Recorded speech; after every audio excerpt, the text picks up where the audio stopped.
दीदी भाई देखिए हमारे यूट्यूब चैनल पर जा रहा है परछावन करते समय का गीत। पसंद आती है ऐसे करना घंटे में बोले घंटे चलो देखिए और आगे मतलब ये देखिए हम क्या कर रहे हैं और बैठ के वीडियो बना रहे हैं।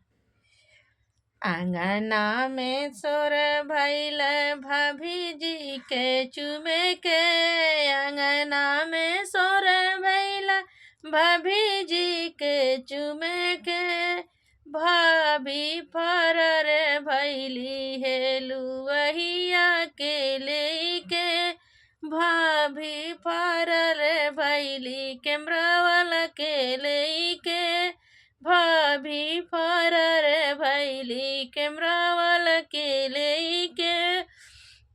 आंगना में सोर भैल फुआ जी के चुमे के, आंगना में सोर भैले फुआ जी के परछे के,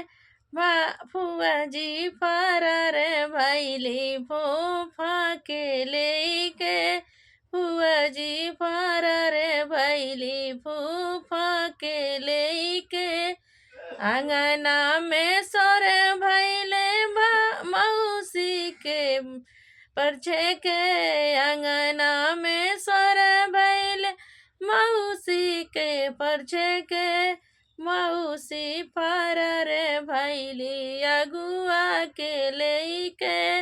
मौसी फरर भैली अगुआ के लेके,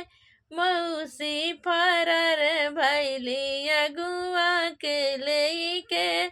आंगने में सोर भैले दीदी जी के परछे के, आंगने में सोर भैली दीदी जी के परछे के।